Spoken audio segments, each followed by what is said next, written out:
Sometimes you just want to sit back, relax, and look at homes you can't afford in places you don't live. Some call it torture, others call it entertainment. That's why there's an Instagram turned Reddit turned TV show that lets you see the weird homes that people are selling. But I'm not sure Zillow can go wild enough. The whole idea of Zillow Gone Wild is a fantasy. I'm not going to buy the house with the slide in it, I just want to take a look. So why am I limiting myself by looking at houses that are on the market? And why does it have to be current? There are weirdos of the past who built all sorts of stuff, and people politely just called them eccentric and moved on with their lives. And some of those houses are so bizarre that people pay admission to go see them. So if we're going to go ahead and live in a fantasy land, why not make it a fantasy land for real? By looking at castles. Now, I don't want to mislead my non-North American viewers. These are not what you think of as castles. These are not fortresses. No lords or ladies lived here. Mostly it was just dudes, often single, from the 1920s who really liked magic. And thank you to the 100+ people who submitted weird homes on my community post. And if you want to see that type of thing, maybe you should subscribe. Okay, let's go capture some castles. We might not have any traditional listing photos, but we do have 50 photos from Bill and Ken's Flickr from 2007. So this tells us where we're starting. 3 stories plus the tower, 24 rooms, 14,000 square feet. Looks like a drip castle I made at the beach a few summers ago. This one is located in Lyme, Connecticut, which would be a great commute if you were an insurance salesman in New Haven or a deer tick who wants to make a name for themselves. The castle is along the Connecticut River because the guy who made it was taking his houseboat named Aunt Polly for a trip down the river. When he saw this place, he was like, that's gonna be where I retire. The whole home is made out of local fieldstone on a steel framework. And as we go through the photos, I start to notice this interior really gives Minecraft. Do you guys know what texture pack he used? Every piece of wood is hand-hewn southern white oak, and of the 47 doors, no 2 are the same. And you know how sometimes you'll get to the end of a real estate listing and then they have this like 360 digital version of the house that lets you look around completely, but also makes your computer the temperature of lava? Well, this house has one of those too. And that means we can get into the small details of this house that the Bill and Kent photos didn't get to. This is one of those unique doors, and when you go through lots of them, you can start to see how different they all were. Each had some bizarre lock, but what is that thing next to it? Are those the silliest light switches you've ever seen? Well, I don't know what type of light switches you've seen, but it's definitely up there. According to this cute little pop-up, they were designed to resemble railroad switches, this guy's passion, and backstage theater levers, this guy's profession. And when you look through the whole house, the light switches seem as unique as the doors. This guy was a famous actor. His name was William Gillette, and he didn't play just anyone. He was the first Sherlock Holmes. He wrote the first stage production with the permission of Arthur Conan Doyle, asking him via telegram, "May I marry Holmes?" They were wed as character and actor in 1899 in a 4-act play called Sherlock Holmes. He is why the pipe is bendy and was the template for Sherlock Holmes in movies until they became, Marvel superheroes with British accents. These are some sketches and photos of him from 1900 that show him in the role. So should we be surprised that he ended up building a castle in Connecticut full of trick mirrors that let him sneak up and surprise his guests? And that he had 17 cats? And that he designed this hand-hewn octagon table in the main room to have little baubles hanging down from it that the cats could play with? Which brings us to the age-old question. If a cat scratches hand-hewn wood in a castle, but no one can see the marks, did the cat ever scratch it? In another part of the house, he put a table on tracks so they could easily be moved in and out instead of tucking in your chair.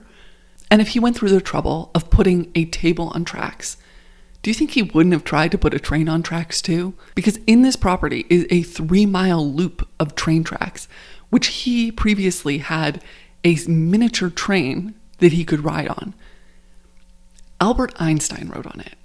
Which brings us to this lovely photo from Bill and Kent of one of the original train cars from his railroad, which is not beating the Minecraft allegations because that just looks like a minecart. And I'm now wondering if this whole thing was built out of redstone. I have not yet visited this place, but I could. And according to the Connecticut State Parks, it would cost me $6. Now, William Gillette, he used contractors to build his castle. It took 20 men, 5 years to complete it.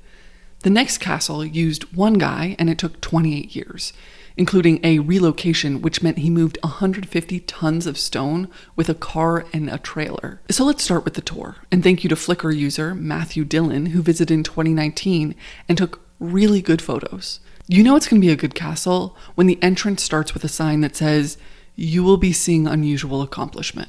You will also be seeing an unusual castle because this one doesn't really have much of a roof. But if you're someone who cares about amenities, there is of course a throne hangout area, a bathtub, a barbecue spot, and a well. And of course a dining room table shaped like Florida, and a dining table shaped like a heart, and a dining table if you want to be alone with your thoughts.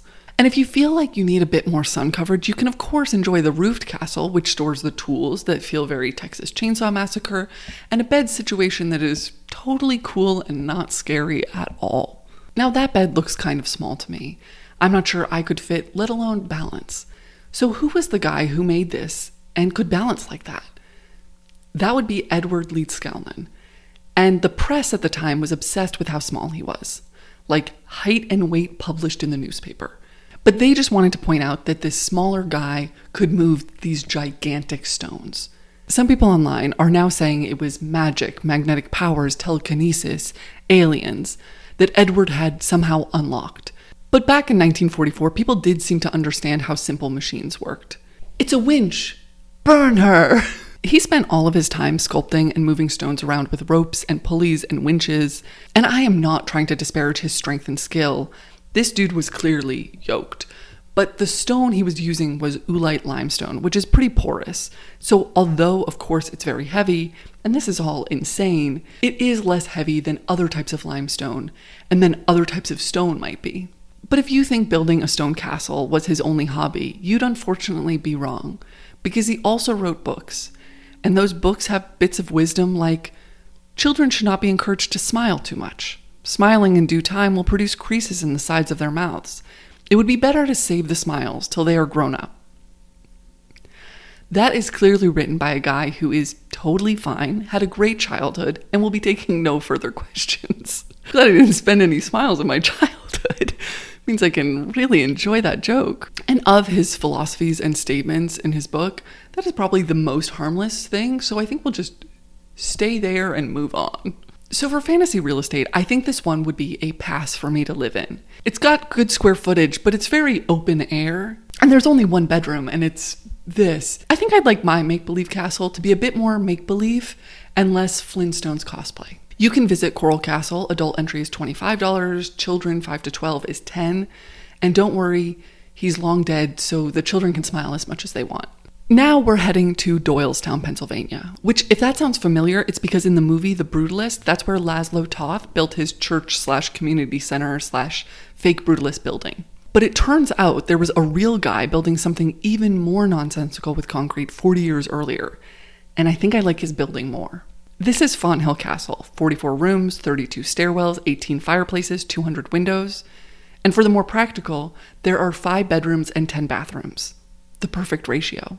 And this time, the Flickr community didn't have much in terms of interior imagery. So that means we will go with government-funded photography. This set of 22 images is by Jack Boucher, that he took for HABS, which stands for Historic American Building Survey. This initially grew out of a New Deal project, and they document the nation's buildings, sometimes just the outside, but when you're lucky, the inside too.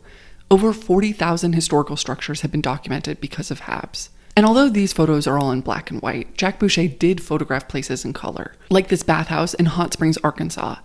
After his death in 2012, this photo was used as an example of what his work achieved. I remember how these images captured for me a bygone era, the beauty of the building as well as the experience of a pampering resort that flourished in the first half of the 20th century in Hot Springs, and the reality of how moments in time can be just that, unsustained moments in time. He always did a good job of, here's the building, but he also was able to document particular angles and details that reflected its essence. And it seemed like he knew how to make a building feel special. He was quoted saying, "My whole philosophy is, I regard the building I'm doing as the most important one in my life." So let's view Fonthill Castle, that for a brief, unsustained moment in time, was the most important one of his life. In case you forgot the point of this video as much as I have, we're fantasizing. So right now we're looking at a castle like, do you want to live in it? It looks like the setting for an Edward Gorey cartoon. When can I move in? I'm seeing now why all the documents I found call out the number of windows. Hearing 200 windows didn't mean much to me, but yeah, this looks like a lot. On this little exterior corner, I'm seeing 15 windows, all of different sizes. Andersen windows would be quaking in their boots. And I'm not sure what I expected inside, but it wasn't really this. You've got a little bit of everything. Columns, stairs up to a little mezzanine, bookcases, some type of coffered ceiling, and then beautiful tile work tucked into the floor, the ceiling, the walls, the stairs. So you might be able to tell that the man who built this house liked tiles, but that would be the biggest understatement. He liked tiles so much he went around the world buying them. He liked them so much he studied how tiles were made by Pennsylvania German potters. He resented industrialization for taking away this skilled labor so much that he made his own pottery and tile works. And then, when the first one had a fire, he built a new one with concrete, which was much more fireproof. And then, when his very rich aunt died, he spent his inheritance building Fonthill so he could show off a truly remarkable tile collection. There is a chance you've stepped on his tiles before if you've ever been to the Isabella Stewart Gardner Museum or the Rotunda on the Pennsylvania State Capitol. But back to this photo. In the foreground of this image is what clues us in that this house might not be what it seems. This wall with some pictures hanging on it doesn't look to be covered in wallpaper or plaster as you might expect from a castle built in 1908. It's concrete. This place is made completely out of concrete, which initially I didn't think would be cozy, but unlike other concrete buildings built from the same time, it's less about straight lines that we've come to expect from the material. Henry Chapman Mercer, the guy who dreamed up this home, was quoted saying that other architects were, quote, ashamed of the mold, the welts, and the boards, which show that the walls were cast. And as I keep looking at these photos of the house and all the ways the concrete was molded into staircases and fireplaces and columns, it makes me realize I have only been seeing concrete one way. And once you add in this lack of symmetry, I am suddenly quite interested. Looking through these rooms, it's just the most gorgeous tiles everywhere. Even the window ledges are just tile opportunities. So far, this is where I would want to live the most. It's got a great commute to my hypothetical dream job at the tile works, and I could sit with a cup of tea next to the fireplace that says, "Wait, winter," and just stare into the abyss. If you want to go visit this place, you can go to his castle, his tile works, or the museum he created out of early American tools. Well, he didn't create it out of the tools, but the tools are on display. Tickets to the castle are $20, but the Tile Works also has a more expensive tour that includes making your own tile for $75, and I will be doing that someday. And also, their online gift shop is enticing. Now, for our final potential fantasy castle, we don't need anyone's Flickr. We don't need any Habs photos, because I am the Flickr. I am the house survey. I went here last week with my friend Zoe, and we took a tour and photos. And this castle starts with the thing no other castle had the guts to add: a drawbridge. The whole place feels like what would happen if a rich man turned inventor who loved to prank his friends had so much money that he could buy pieces of buildings from all over the world and then put them all together in a property on the water in Gloucester, Massachusetts. And yeah, so that's exactly what happened. We've got a great hall inspired by a Gothic cathedral for all your organ playing needs. We have a Roman bath that he could swim in and trick his friends into falling into, or a library where he could read, I guess. But every one of these rooms is so chock full of artifacts that do not make sense together. The Great Hall, he was trying to duplicate a French 13th century Gothic cathedral and then added a 15th century carved balcony screen from a church in Germany where Bach probably performed. And then in the room with the pool, you have 13th century Roman columns and an Italian arch made from volcanic ash from Mount Vesuvius, and then medieval storefronts from France in the 15th century. None of it makes much sense together, but it is striking. That's how John Hayes Hammond rolled. Now you might be wondering, where would you rest your weary head if you lived here? Might I recommend the Gothic bedroom? You could sleep on the 14th century Italian iron canopy bed with spearheads. Or if you just need a quick cat nap, maybe try the French corner cabinet with a desk attached. It looks like if a confession cabinet was designed so the priest could also be working on a screenplay. But where are you going to eat your meal? Maybe on the Italian monastery refectory table. And somebody should call the tile guy because these are reproductions of a medieval tile from France. There is, of course, the circular library with a whisper ceiling, which makes the sound travel oddly so you can echo in the center of the room and can hear conversations across the room. I wonder if he can hear this. I don't think a whisper ceiling works well in a small room like that library. It's believed that this room and the dining room were designed by Henry Davis Sleeper, which does make sense since they remind me of his house Beauport with its octagon room and his tiny towered circular library. I did a whole podcast episode on him and his house, one of my favorites. Now I can imagine you're looking at this library and thinking, for a guy like this, where is the secret room hidden behind a bookshelf? You haven't overestimated him. You're just looking in the wrong circular room. If you go downstairs in the room below it, you will find the smallest secret passageway within a bookshelf. They have it blocked off with plexiglass, and the bookshelf door is open, so it isn't as magical or terrifying as it probably could have been if you saw him pop out of it.